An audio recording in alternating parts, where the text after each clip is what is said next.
Hello, my name is Mordred Viking. I would like to welcome you to episode 16 of this Let's Play European Universalis with the Cossacks DLC. We are currently playing as the custom nation of Stormwind. In the previous episode, we basically paid off loans. No, we did a bit more than that. We started laying the foundations for we got an alliance with Sweden. We expanded our colony over here onto this small island, and we are looking to expand that further. We also worked on some of our trade down here in the English Channel, so we are now far more powerful down here and earning a fair amount more money. We also slightly overextended our influence with the Burghers. That's a problem we will have to deal with at some point, but it's not critical right now. I was thinking earlier about how I was going to keep my Diplo points to upgrade to the next Diplo Tech, which gives naval morale. However, I then realised that we're only one idea away from this evolving trade, which gives us 15% extra trade efficiency, which is actually really powerful. So we're going to take that, and that should boost our income here as well. We'll have to wait until the end of the month to see how that changes, but it will. And now we will let... So Burgundy is our rival. Picardy made peace with Napoli for nothing. Picardy is Aletio, that's fine. We're probably also not going to intercede in Picardy. We'll let them deal with the rebels themselves. I think it's only pretender rebels, which means that if the rebels do win, then their leader changes. I don't think it actually does anything more than that. I don't think it will split up the country or anything as bad as that would. The other thing I wanted to show you is the religious map mode. Europe has actually been converting a fair amount to Protestantism. Reformed doesn't seem to have taken off much, with only really Brunswick that has gone reformed. However, two large Protestant nations here, you'll see, are actually quite significantly powerful. The Palatinate over here and then Pozny here. Don't forget that this is actually a border there. This is Rhone. They just have colours that are very similar. Oh, Finland's grown again. Eating into Cola. Cola's almost wiped out now. See? Rise and fall. Okay, we have this option. We are buying off inflation. We buy off inflation pretty quickly, so I'm happy to take the extra. Unfortunately, power projection has fallen below 50, so we're no longer getting the extra 3 a month, which is unfortunate. How did that 15% help us? Well, we're now earning 60%. So the way I think this works is you are allocated a set chunk. So here it's saying we collect 5.4, so that's 5.4 of the overall value. So of this 17.9, we get 5.4. It is then multiplied by this percentage, so we're getting an extra 60% on top of that because of a merchant being there. From our technology, the Burghers give us an extra 20%, and then evolving trade, so that's our trade efficiency. So keeping this number high is a very good idea. You want to keep this number high, as it basically boosts the amount of value you're getting out of whatever your trade share is. How far through are we? 33%. It's getting more important, but it's not quite there yet. Finland, religious disorder, fine. How long is this truce good for? Till 52, so we have another 3 years that we need to wait. How long is a claim? 66, that's fine. Our admiral just died. Okay, so be it. Gives us space to recruit more leaders when we need to. Picardy has declared war on Gascogne. Oh, and apparently the Civil War ended. I'm not sure who won that. I must have missed it. I would kind of guess the rebels. Oh, Picardy, you are biting way too much off. Kind of foolish. And you're not calling in your allies either. Well, you're not calling me in anyway. Which, yeah, all I would do is send my navy, but it would at least give us a little more naval tradition. We have renewed another loan, unfortunately. How many ships do we have? 33 of 31. So I was saying that we can have an extra 9. yes, we can build some more. Or do I want to pay off the loan? Let's get rid of the loans, and then we'll start a heavy investment in getting some buildings. Like, we definitely need more warehouses in these provinces down here. If you look at the Netherlands, they most likely have lots of marketplaces. Yes, they do. So that's why they're currently winning the trade race down here. Even though my navy is probably bigger. Stormwind. So yes, my fleet is currently contributing 42 trade power while theirs is only doing 24. However, their provinces are worth a lot more, so 122 versus my 75. And my embargo, because I have so many ships there, the embargo percentage has increased. It's hurting them quite a lot, 16% to their 22. Ouch. So yeah, I definitely need to get those provinces. Oh, freaking stop dying! My Republican leaders I keep on re-electing keep on dying, and it's very frustrating. I was getting an admin guy previously. I probably still want an admin guy because both of these technologies are improving fairly rapidly. Try and keep parity. And we're actually doing better on monarch points than I kind of thought. I mean, these, well, diplomatic's just fallen behind again, but military is doing well. +1 mercantilism, yes please. So we may actually start being able to do some development fairly soon. Okay, so we have another idea group. Interesting. Not sure what I'll take yet, I haven't even looked at that. We can do the Declaration of Indulgence Act, which gives us more tolerance of heretics for more stability. No thanks, we have no heretics. We can also increase our missionary strength at a cost of tolerance to heretics. That one I will take, so... Whoops. So we are going to be quite aggressive at converting any provinces that we take which are not Catholic. Which here wouldn't be anything. It's only really if we go after the natives on this island. Because both of these would adopt the religion of the colonizer. So long as our colonial nations remain Catholic, then that's fine. Our diplomats aren't doing anything. Aragon, you could do with some improved relations. How's the alliance looking? Oh! We might actually get this alliance fairly shortly, which would put us over the limit, but I'm okay with that. And the other diplomat I think I will send to the Pope, because we have not done that for a while. Yeah, we're down to 49. I want to keep that relation high. I want to keep the papal influence rolling in. Namur has made peace with Picardy. Namur gives stuff up. Well done, Picardy. So you are now losing ground down there. Idea. So we currently have an admin idea and a diplomatic idea, which means we probably should take a military one. Although we can still take one of these. The rule is that you cannot have one type of idea accounting for more than half. So if we took another admin idea, we could not take a third one after that until we balanced it a bit.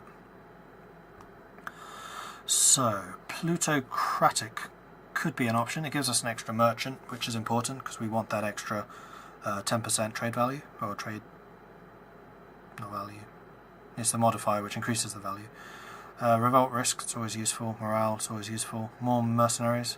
Considering the way we fight with economics, that's good. Goods produced. I always find this one's a bit underpowered. Production never seems to account for much of your income, so I'm always a bit ambivalent about that. Caravan power, we're not currently transporting any goods over land, so pointless.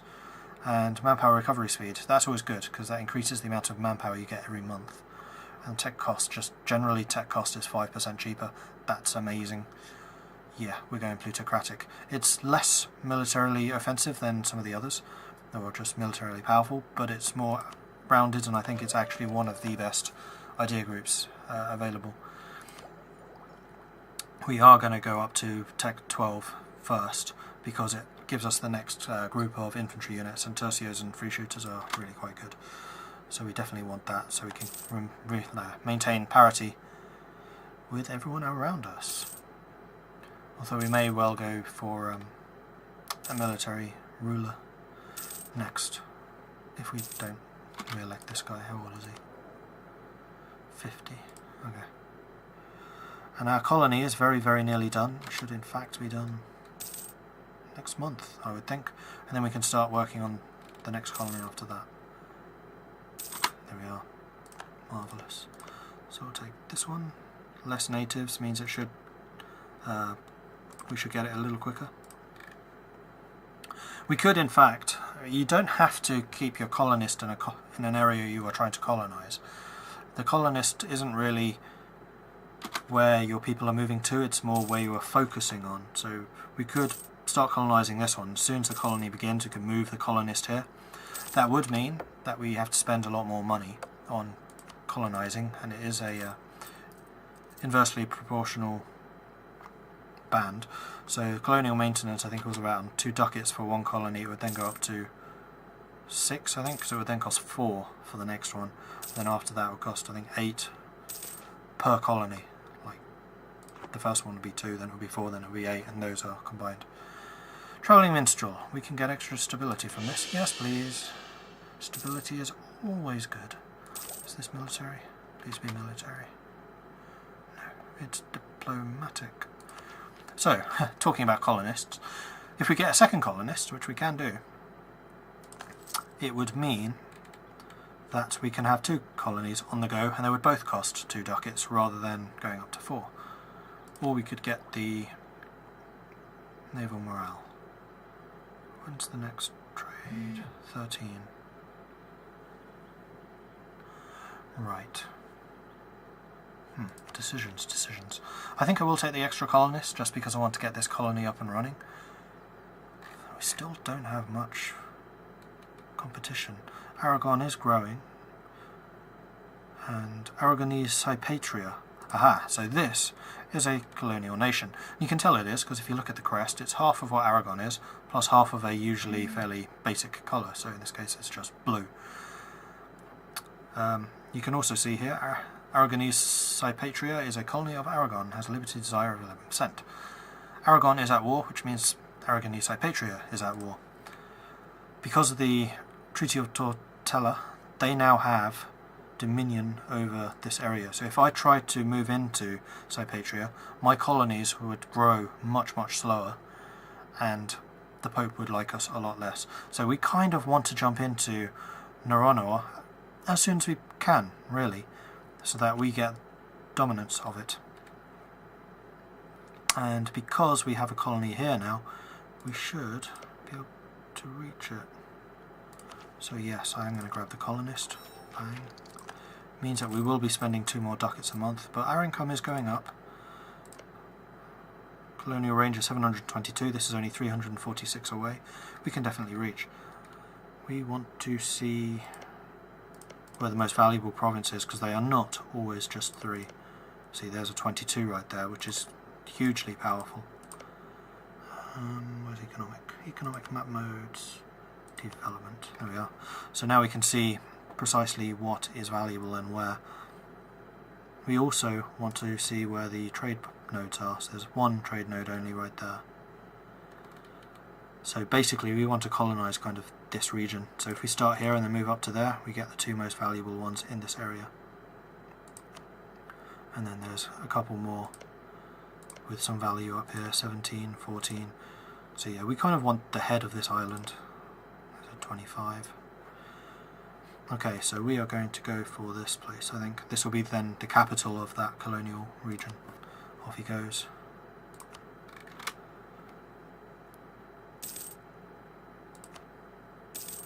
Native uprising. No. Recall you. So the natives rose up. They did manage to win the fight because we have no army there. They killed a bunch of colonists, so we're down to only 11 people here. So they very nearly destroyed that colony, which would have forced us to send the colonist again, which is another 150-day travel. When do I get this military tech? Not for a while. Okay. Truce with Kent has expired. Aha! So, this is when we slow things down because we can get involved in combat and stuff again. So, Kent's allies are just Wales. And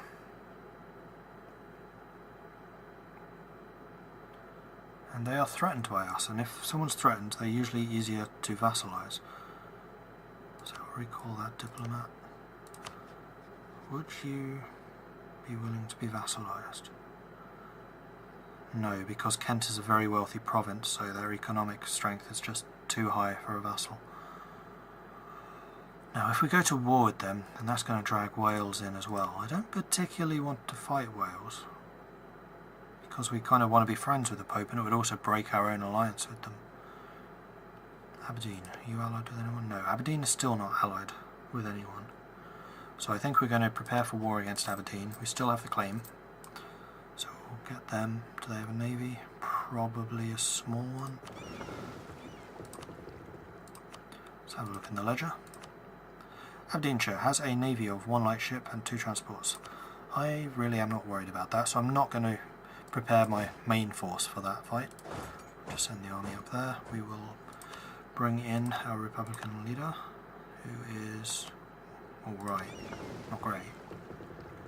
You are no longer mothballed, however I will let you repair, and in fact Gloucestershire, if I remember, has a shipyard, so repairs there would be quicker, so we'll quickly move in there and they should recover from being mothballed that much quicker. Why have you not merged yet? Which channel? Don't know. So, what to do about Kent? This is the real question. Do we want to go to war with Wales? We could do, and we would actually be able to take these 2 provinces, and then Wales would probably pop up somewhere else. Because the Pope basically always kind of respawns. He would hate us, at least in the short term, because we've taken his land. Oh, speaking of which, how's our aggressive expansion? Our aggressive expansion has almost disappeared. The Netherlands would probably enter a coalition against us if we take Aberdeen. I don't know, Aberdeen's pretty far away. And they would be the only ones. Northumbria is our vassal, they couldn't. Brittany might. So we could potentially face a coalition of Brittany and the Netherlands, which I'd be okay with. I think I could take that.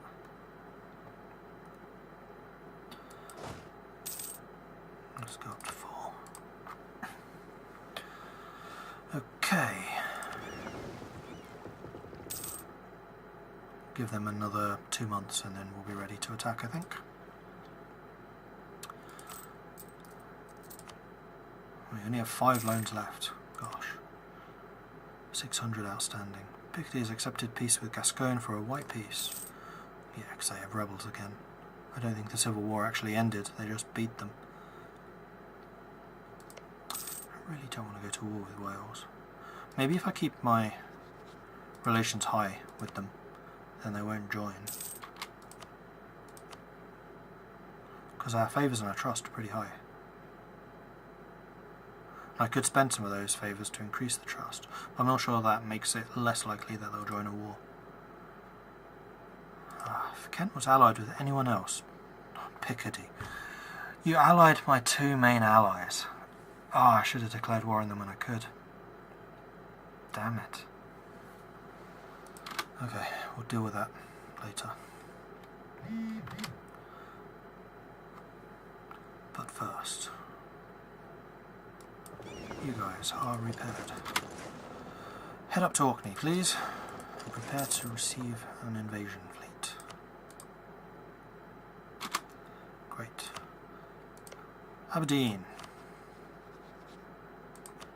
The end, I'm afraid, is nigh.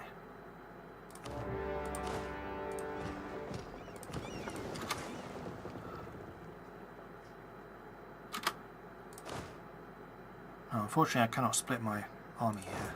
I'm only sending off 9,000, that's fine. I'll dump off another army in Faroes. We just need to defeat these guys, and we want to attack this island first because we want to start the siege going. And that ship finally merged with the English Channel. Good. Marvellous. Okay, we'll quickly dock, grab another bunch of troops. If it looks like we're losing, we will reinforce. Doesn't look like we are, so that's fine. We'll just go and attack Shetland. They should have enough men there to take the castle without us helping. Yep. Don't really need a full 9,000 for this, but it doesn't matter. We won't get the next idea just yet, because we still want that. I was thinking it was a diplomatic idea, but it's not. We'll move our fleet in to blockade their port. Who's this? Northumbria is coming in to help, so vassals always jump in to the war. Unless you have the interaction enable scutage, which basically means they pay you extra money but won't join wars anymore. So we have taken the Faroe Islands.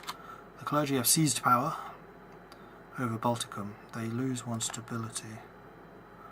In fact, if I take Aberdeen within the next 7 months, which I should be able to, if I don't give the land to the Burkers, oh, this is really cutting it fine. We'll take the risk. Then maybe their influence will drop below the threshold, otherwise I'm going to have to give some more of their land away, which will further reduce their loyalty, but I don't remember that being dangerous. No, it's not. So, we've taken that. Doesn't matter. We ship the troops away when we're ready.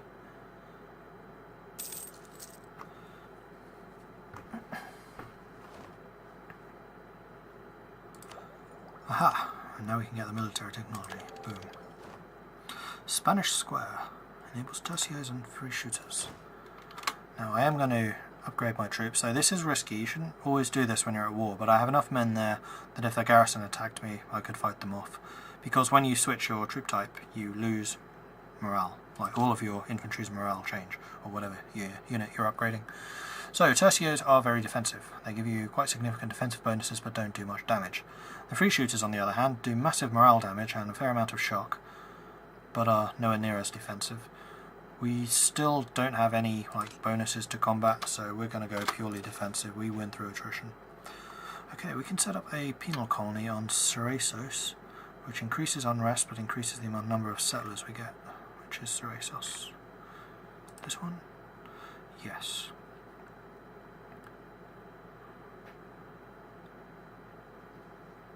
Now our unrest is enough that won't be a problem. So we'll do that. So this place will grow more quickly. Is it arid? What's that one? Oh, show me the modifiers. Aha, election. How old was this guy? 53. It's acceptable. So we will re-elect him. And get another idea, which is the other diplomatic idea. We're going to keep diplomatic ideas for the moment so that we can make the peace treaty. This place needs to fall soon. 96% until this plutocratic coup takes place. And as we've seen from the pop-up events, you do lose stability as well when you lose a coup. Oh, come on. I don't really want to lose it. 3 months.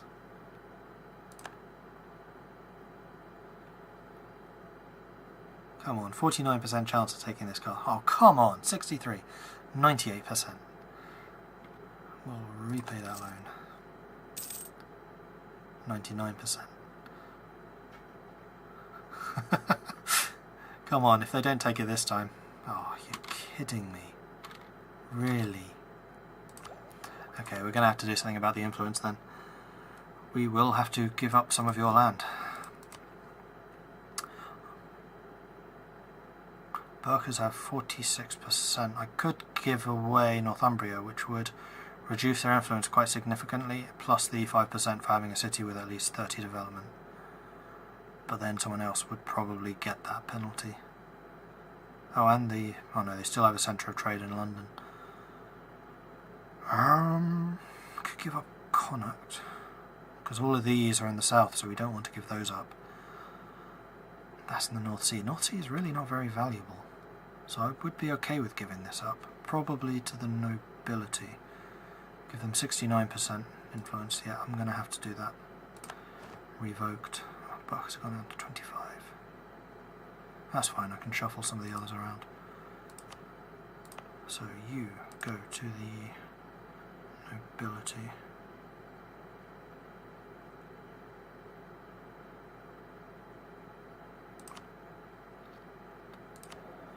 So the nobles are going to absolutely love us now. They have dropped just below. Only just though. Wow.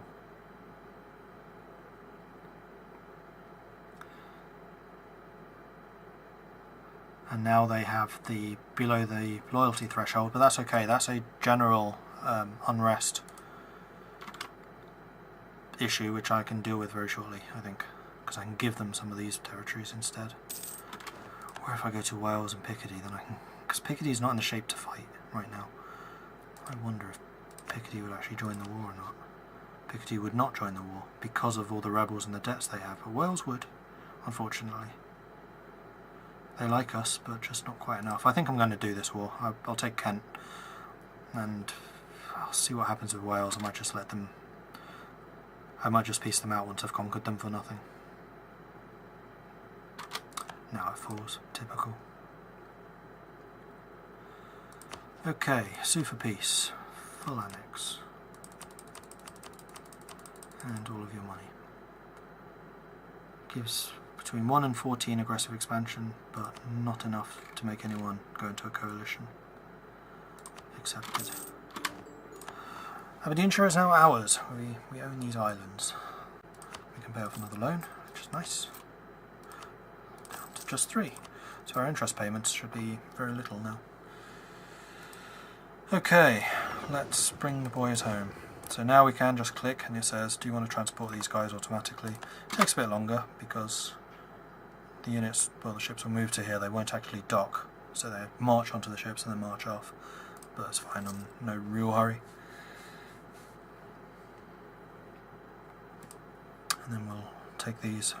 We'll have to kill their armies individually.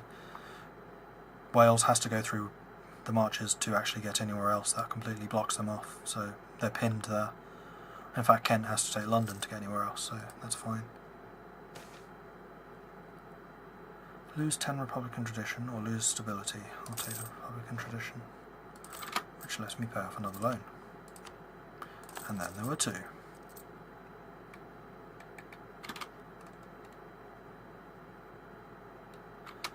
Okay, they've gone home. They can go there, they can go there.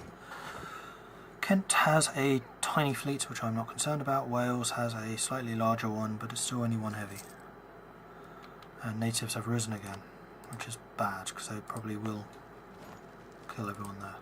There's only 180 people. Means we would lose the penal colony if that colony does fall, but oh well. We can get the Global Empire, which gives us a permanent casus belli against primitives, so that means we can attack the natives. And also increases our force limit so we can get more ships. Or we can wait for the morale. I'm okay with doing that, actually. We are 3 years ahead of time, which would give us the 20% trade bonus again, which means we'd be able to set up our trade buildings more quickly. Oh, and I need to assign these 2 to someone. See, the nobility's already taken that one, so it does definitely automatically give them out. And I think I'll give the Burghers that one. So, oh, they've gone up to 80 again, for goodness sake.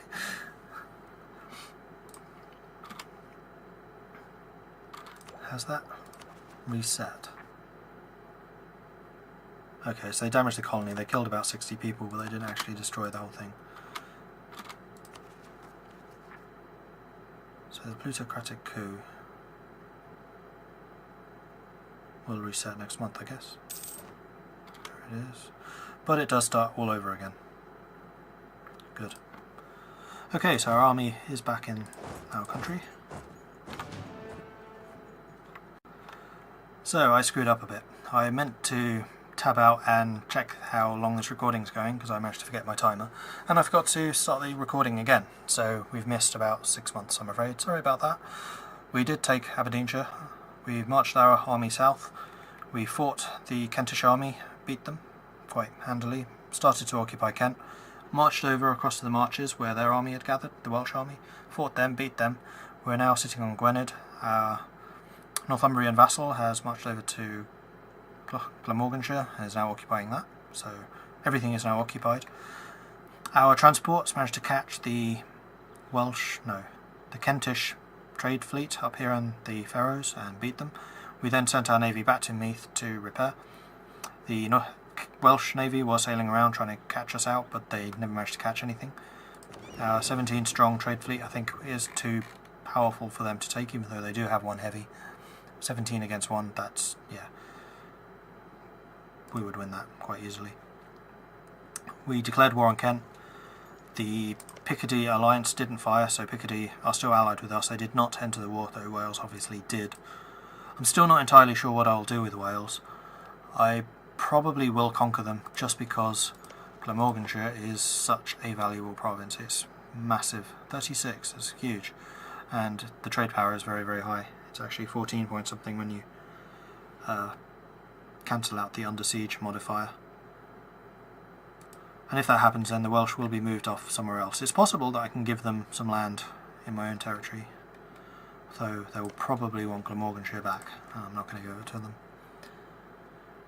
The Berkha coup started again because we gave the Berkhas Shetland, which was kind of silly, but oh well. It did bump their loyalty up, so they're no longer rebelling against us. We'll probably have to give them some of... well, it's only 5 more years. We'll see what happens, basically. Anyway, thank you very much for watching. This has been episode 15. I will see you for episode 16. Please do like and subscribe, and sorry about that error. I will see you in the next one. Goodbye.